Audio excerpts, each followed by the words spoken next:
जय हिंद दोस्तों, army crown में एक बार फिर से आपका हार्दिक स्वागत है। फ्रेंड्स, आज का जो ये सेशन है बहुत ही ज्यादा लाजवाब लेके आया हूँ। एक बार पूरे क्वेश्चन को देखिए और हमें कमेंट बॉक्स में जरूर बताइएगा आपके कितने क्वेश्चन सही हुए हैं। और जो बच्चे हमारा वीडियो पहली बार देख रहे हैं, हमारे चैनल को सब्सक्राइब कर लें और बेल आइकन को दबाना नहीं भूलिएगा। तो फ्रेंड्स, चलते हैं पहले क्वेश्चन की तरफ। पहला क्वेश्चन स्क्रीन पे है, प्लासी की लड़ाई में अंग्रेजी सेना का नेतृत्व किसने किया? तो फ्रेंड्स, का सही जवाब है, प्लासी की लड़ाई में अंग्रेजी सेना का नेतृत्व किया था रॉबर्ट क्लाइव ने। ये आपका राइट आंसर सही जवाब हो जाएगा। रॉबर्ट क्लाइव ने प्लासी की लड़ाई में अंग्रेजी सेना का नेतृत्व किया था और दूसरी तरफ से हुआ था सिराजुद्दौला के बीच। बंगाल का नवाब सिराजुद्दौला के बीच हुआ था, जिसमें विजयी हुए थे रॉबर्ट क्लाइव। प्लासी की लड़ाई में अंग्रेजी सेना का नेतृत्व रॉबर्ट क्लाइव ने किया था। ये आपका राइट आंसर है। बढ़ते हैं नेक्स्ट क्वेश्चन की तरफ। नेक्स्ट क्वेश्चन है, बंगाल का द्वैध शासन कब से कब तक चला?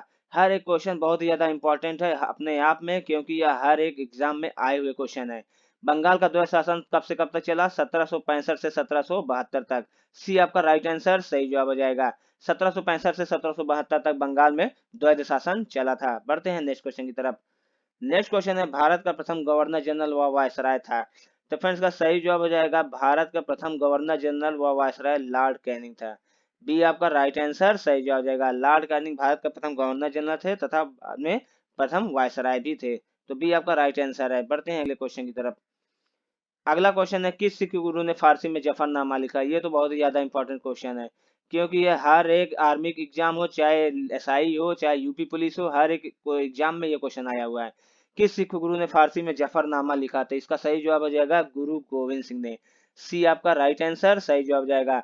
सिखों के 10वें गुरु, सिखों के 10वें या अंतिम गुरु बोलिए, तो सिखों के 10वें या अंतिम गुरु गुरु गोविंद सिंह ने फारसी में जफरनामा लिखा था। सी आपका राइट आंसर सही जवाब है। बढ़ते हैं अगले क्वेश्चन की तरफ। अगला क्वेश्चन है, किस सिख गुरु ने गुरु नानक की जीवनी लिखी? ये भी बहुत ज्यादा इंपॉर्टेंट क्वेश्चन है। किस सिख गुरु ने गुरु नानक की जीवनी लिखी? इसका सही जवाब जाएगा, गुरु अर्जुन देव ने। गुरु अर्जुन देव ने गुरु नानक की जीवनी लिखी थी। डी आपका राइट आंसर सही जवाब है। चलते हैं नेक्स्ट क्वेश्चन की तरफ। नेक्स्ट क्वेश्चन है, सिखों के सैन्य संप्रदाय खालसा पंथ का प्रवर्तन किसने किया? तो सिखों के सैन्य संप्रदाय खालसा पंथ का प्रवर्तन किया गुरु गोविंद सिंह ने। सी आपका राइट आंसर सही जवाब हो जाएगा। गुरु गोविंद सिंह सिखों के 10वें गुरु थे। 10वें गुरु सिखों के गुरु गोविंद सिंह थे। इन्होंने खालसा पंथ की स्थापना 1699 में खालसा पंथ की स्थापना की थी। खालसा पंथ की स्थापना गुरु गोविंद सिंह ने 1699 में, 10वें गुरु थे, जो कि सी आपका राइट आंसर सही जवाब है। बढ़ते हैं नेक्स्ट क्वेश्चन की तरफ। नेक्स्ट क्वेश्चन है, 1757 में सिराजुद्दौला किसके द्वारा पराजित किया गया? तो 1757 में सिराजुद्दौला किसके द्वारा पराजित हुआ था? इसका सही जवाब है क्लाइव के द्वारा। सी आपका राइट आंसर सही जवाब हो जाएगा। क्लाइव के द्वारा 1757 में सिराजुद्दौला पराजित हुआ था। ब्रिटिश ईस्ट इंडिया कंपनी का नेतृत्व क्लाइव के द्वारा किया गया था इस युद्ध में, प्लासी के युद्ध में, जिसमें सिराजुद्दौला नवाब के सिराजुद्दौला थे, जिन्होंने जो पराजित हुए थे रॉबर्ट क्लाइव के द्वारा। सी आपका राइट आंसर है। बढ़ते हैं अगले क्वेश्चन की तरफ। अगला क्वेश्चन है, टीपू सुल्तान की मृत्यु 1799 ईस्वी में कहाँ हुई? बहुत ही ज्यादा महत्वपूर्ण क्वेश्चन है। टीपू सुल्तान की मृत्यु 1757 में श्रीरंगपट्टनम में हुई। सी आपका राइट आंसर सही जवाब है। 1799 में टीपू सुल्तान की मृत्यु श्रीरंगपट्टनम में हो गई थी। फ्रेंड्स, हमारा व्हाट्सएप ग्रुप नंबर है 8799191206। अगर हमारा वीडियो अच्छा लग रहा है तो हमारे चैनल को सब्सक्राइब करिए और अपने दोस्तों में शेयर जरूर करिएगा। फ्रेंड्स, बढ़ते हैं अगले क्वेश्चन की तरफ। अगला क्वेश्चन है, ठगी प्रथा के उन्मूलन से संबंध गवर्नर जनरल थे? ठगी प्रथा के संबंध में जो गवर्नर जनरल थे, लॉर्ड विलियम बेंटिंक। बी आपका राइट आंसर सही जवाब हो जाएगा। लॉर्ड विलियम बेंटिंक ठगी प्रथा के उन्मूलन से संबंध गवर्नर जनरल थे। बी आपका राइट आंसर है। बढ़ते हैं अगले क्वेश्चन की तरफ। अगला क्वेश्चन है, टीपू सुल्तान की राजधानी थी? तो फ्रेंड्स, का सही जवाब हो जाएगा, टीपू सुल्तान की राजधानी श्रीरंगपट्टनम थी। ए आपका राइट आंसर सही जवाब हो जाएगा। श्री टीपू सुल्तान की राजधानी श्रीरंगपट्टनम थी। बढ़ते हैं अगले क्वेश्चन की तरफ। अगला क्वेश्चन है, भारत का प्रथम गवर्नर जनरल था? भारत का प्रथम गवर्नर जनरल था, तो इसका सही जवाब हो जाएगा, भारत का प्रथम governor general Lord William Bentinck थे। सी आपका राइट आंसर सही जवाब हो जाएगा। लॉर्ड विलियम बेंटिंक भारत के प्रथम गवर्नर जनरल थे। सी आपका राइट आंसर है। बढ़ते हैं अगले क्वेश्चन की तरफ। अगला क्वेश्चन है, अंग्रेजों का सर्वाधिक विरोध किसने किया? इंपॉर्टेंट है। अंग्रेजों का सर्वाधिक विरोध किसने किया? तो मराठों ने किया था। सी आपका राइट, डी आपका राइट आंसर है। मराठों ने अंग्रेजों का सर्वाधिक विरोध किया था। डी आपका राइट आंसर है। बढ़ते हैं अगले क्वेश्चन की तरफ। अगला क्वेश्चन है, आदि ग्रंथ किसने संकलित किया? यह भी एक बहुत ही ज्यादा इंपॉर्टेंट क्वेश्चन है। आदि ग्रंथ को किसने संकलित किया? तो इसका सही जवाब हो जाएगा, आदि ग्रंथ को संकलित किया था गुरु अर्जुन देव ने। सी आपका राइट आंसर सही जवाब हो जाएगा। गुरु अर्जुन देव ने आदि ग्रंथ को संकलित किया था 1604 ईस्वी में। 1604 में आदि ग्रंथ संकलित किया था गुरु अर्जुन देव ने। सी आपका राइट आंसर है। बढ़ते हैं नेक्स्ट क्वेश्चन की तरफ। नेक्स्ट क्वेश्चन है, किसने अपनी राजधानी मुर्शिदाबाद से मुंगेर स्थानांतरित की? यह भी हर एक एग्जाम में आया हुआ क्वेश्चन है। हर एक एग्जाम में आया हुआ क्वेश्चन ही मैं लेके आया हूँ फ्रेंड। तो किसने अपनी राजधानी मुर्शिदाबाद से मुंगेर स्थानांतरित की?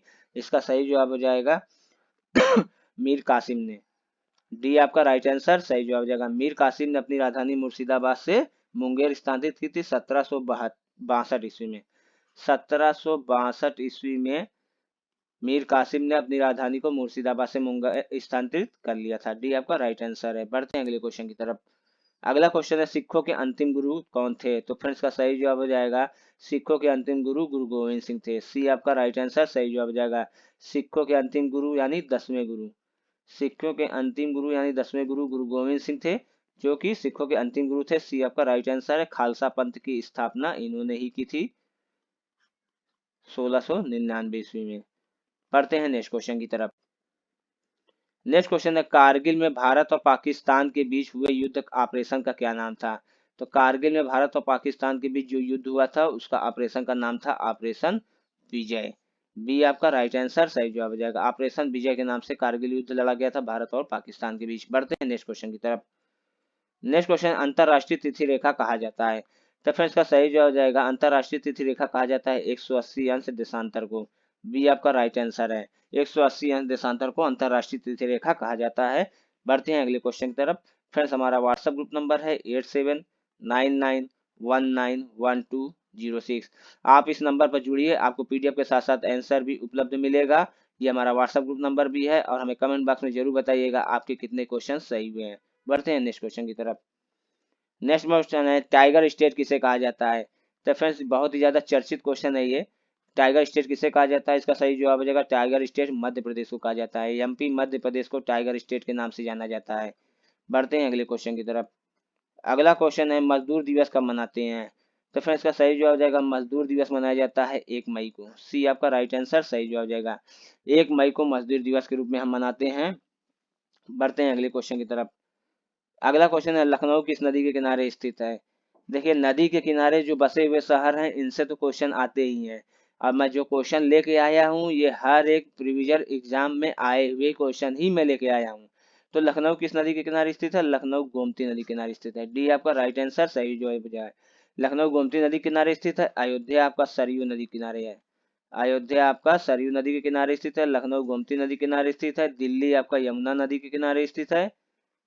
लखनऊ डी आपका राइट आंसर है। बढ़ते हैं नेक्स्ट क्वेश्चन की तरफ।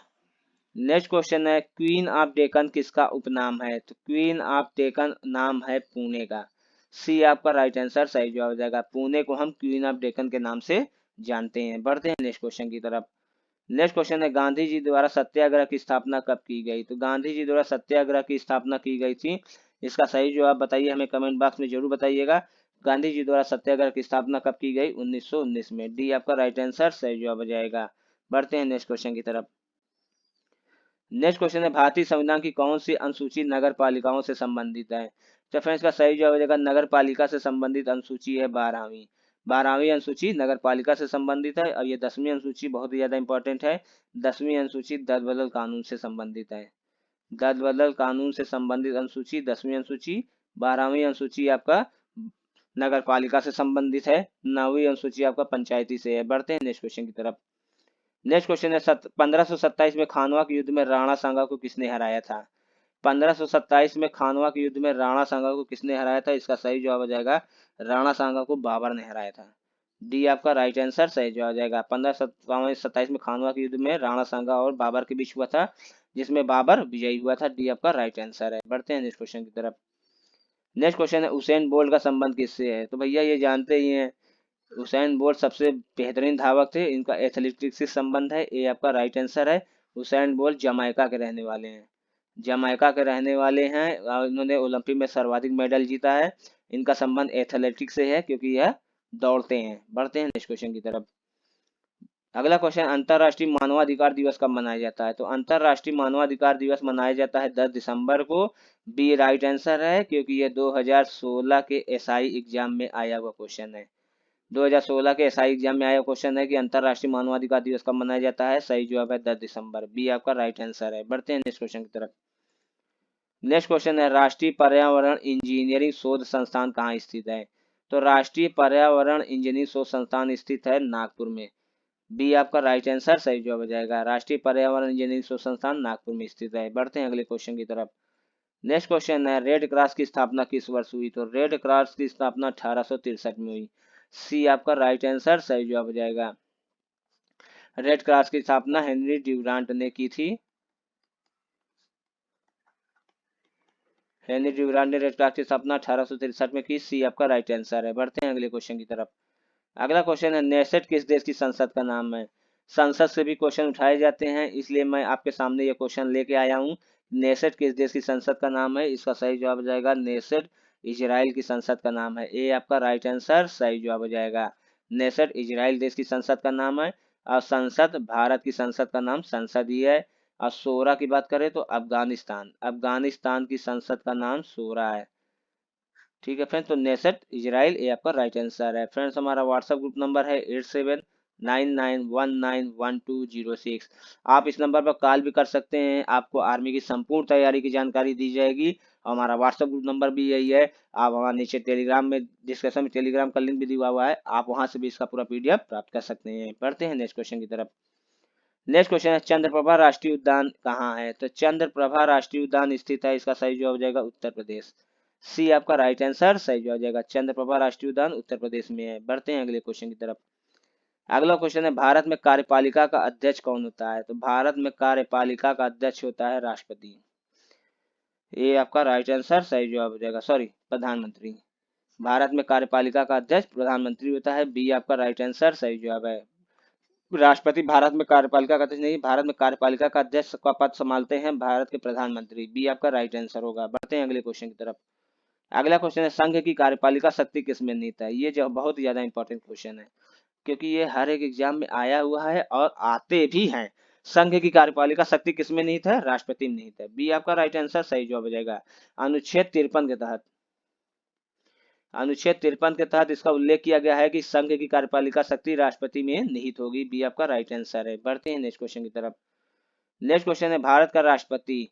तो फ्रेंड्स का सही जवाब हो जाएगा भारत का राष्ट्रपति राज्यों का प्रधान होता है। बी ए आपका राइट आंसर सही जवाब है। राज्यों का प्रधान भारत का राष्ट्रपति होता है। तीनों सेनाओं का प्रमुख भी भारत का राष्ट्रपति होता है। तीनों सेनाओं का प्रमुख भी भारत का राष्ट्रपति होता है। ए आपका राइट आंसर है। बढ़ते हैं नेक्स्ट क्वेश्चन की तरफ। नेक्स्ट क्वेश्चन है भारतीय संविधान के अनुसार संघ की कार्यपालिका शक्ति किसमें निहित है। तो इसका सही जवाब हो जाएगा संघ की कार्यपालिका शक्ति राष्ट्रपति में निहित है। अनुच्छेद 53 के तहत अनुच्छेद 53 के तहत इसका उल्लेख किया गया है कि संघ की कार्यपालिका शक्ति राष्ट्रपति में निहित की जाएगी। बी आपका राइट आंसर है। बढ़ते हैं अगले क्वेश्चन की तरफ। अगला क्वेश्चन है भारतीय सेनाओं का सर्वोच्च कमांडर कौन होता है। तो पहले ही क्वेश्चन में मैं बताया हूँ फ्रेंड्स कि भारतीय सेनाओं का सर्वोच्च कमांडर बोलिए या तीनों सेनाओं का प्रमुख बोलिए, इसका होता है राष्ट्रपति। ए आपका राइट आंसर सही जवाब हो जाएगा। भारतीय सेनाओं का सर्वोच्च कमांडर राष्ट्रपति होता है। ए आपका राइट आंसर है। बढ़ते हैं अगले क्वेश्चन की तरफ। अगला क्वेश्चन है भारत के राष्ट्रपति निर्वाचित होने की उम्र क्या है। तो भारत के राष्ट्रपति की निर्वाचित होने की उम्र है 35 वर्ष। डी आपका राइट आंसर सही जवाब हो जाएगा।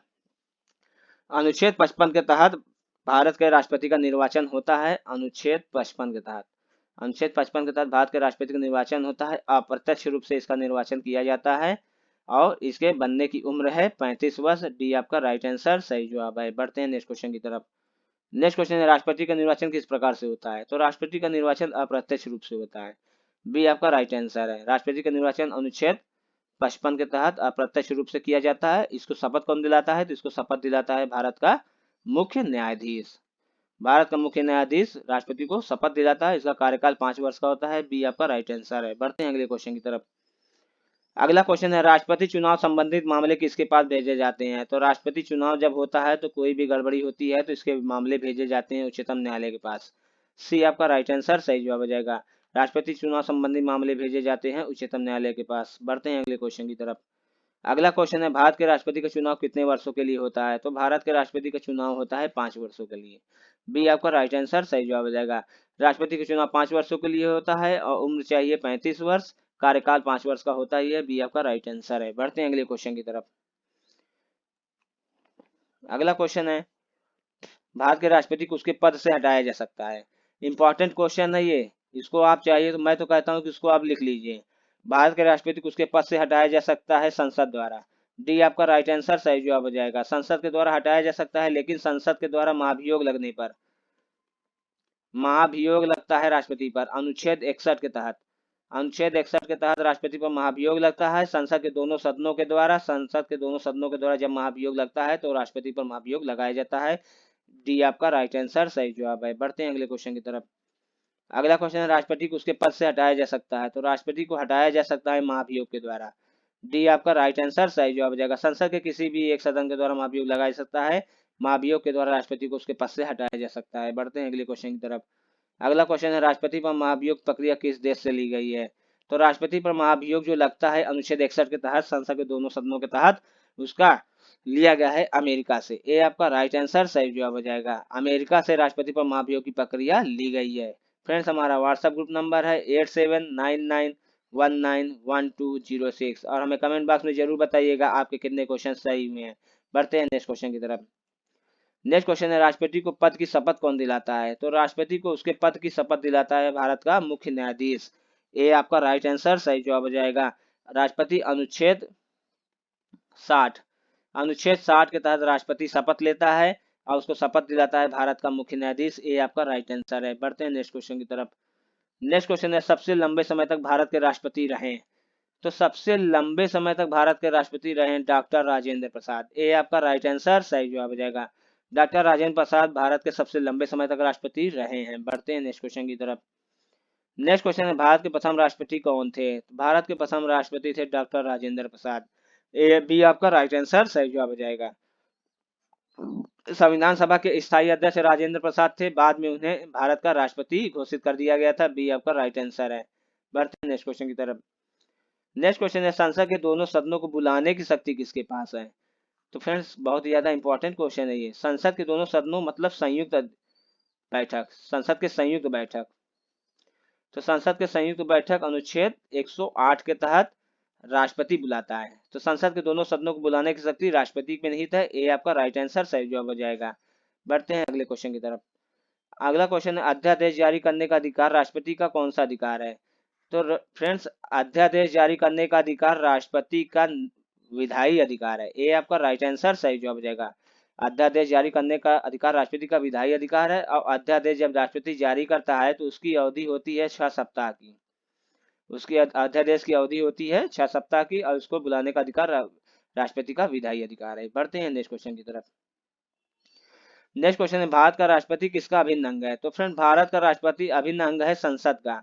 ए आपका राइट आंसर सही जवाब हो जाएगा।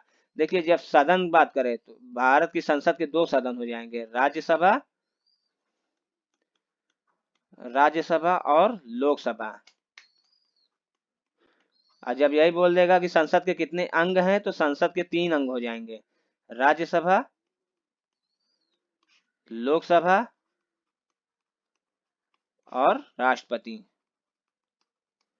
तो ऊपर के क्वेश्चन में क्या दिया हुआ है, भारत का राष्ट्रपति किसका अभिन्न अंग है, अंग की बात किया है तो अंग है, अभिन्न अंग है राष्ट्रपति संसद का। ए आपका राइट आंसर सही जवाब हो जाएगा। बढ़ते हैं नेक्स्ट क्वेश्चन की तरफ। नेक्स्ट क्वेश्चन है भारत के प्रथम मुस्लिम राष्ट्रपति कौन थे, तो फ्रेंड भारत के प्रथम मुस्लिम राष्ट्रपति थे जाकिर हुसैन। बी आपका राइट आंसर सही जवाब हो जाएगा। जाकिर हुसैन भारत के प्रथम मुस्लिम राष्ट्रपति थे और यह भारत के तीसरे राष्ट्रपति थे। कार्यकाल के रूप में जाकिर हुसैन भारत के तीसरे राष्ट्रपति थे और यह भारत के पहले मुस्लिम राष्ट्रपति थे, पहले मुस्लिम राष्ट्रपति थे। इनका कार्यकाल की बात करें तो जाकिर हुसैन का कार्यकाल था 13 मई 1967 से 3 मई 1969 तक, 3 मई 1969 तक यह भारत के राष्ट्रपति के रूप में रहे। तो भारत के प्रथम मुस्लिम राष्ट्रपति जाकिर हुसैन। बी आपका राइट आंसर सही जवाब है। बढ़ते हैं अगले क्वेश्चन की तरफ। अगला क्वेश्चन है लाभ के पद का निर्णय कौन करेगा, तो लाभ के पद का निर्णय करता है राष्ट्रपति और राज्यपाल। स्टेट में राज्यपाल और केंद्र में राष्ट्रपति। लाभ के पद का निर्णय राष्ट्रपति और राज्यपाल करते हैं। ए आपका राइट आंसर सही जवाब है। बढ़ते हैं नेक्स्ट क्वेश्चन की तरफ। नेक्स्ट क्वेश्चन है रेडियो का आविष्कार किसने किया, रेडियो का आविष्कार किसने किया, तो इसका सही जवाब हो जाएगा मार्कोनी ने। बी आपका राइट आंसर सही जवाब हो जाएगा। रेडियो का आविष्कार मार्कोनी ने किया। बी आपका राइट आंसर सही जवाब है। तो फ्रेंड्स आज के लिए इतना ही। हमें उम्मीद है कि आपको हमारा वीडियो अच्छा लगा होगा, और अच्छा लगा तो हमारे चैनल को सब्सक्राइब जरूर करिएगा, लाइक करिए और अपने दोस्तों में शेयर जरूर करिएगा फ्रेंड्स। और हमें कमेंट बॉक्स में जरूर बताइएगा कि आपके इन 50 क्वेश्चन में कितने क्वेश्चन सही हुए हैं। और हमारा व्हाट्सएप ग्रुप नंबर है फ्रेंड्स 8799111206। आप इस नंबर पर कॉल भी कर सकते हैं। व्हाट्सएप ग्रुप नंबर पर जुड़िए, आपको पीडीएफ के साथ साथ आंसर भी उपलब्ध मिलेगा। और जिस क्वेश्चन के बारे में जानकारी चाहिए हमें कमेंट बॉक्स में जरूर बताइएगा। जो टॉपिक आपको पढ़ना होगा हमें कमेंट बॉक्स में बताइएगा, हम वो टॉपिक आपको इस माध्यम से लेके आएंगे। तो फ्रेंड्स आज के लिए इतना ही। गुड नाइट, शुभ रात्रि, जय हिंद, जय भारत।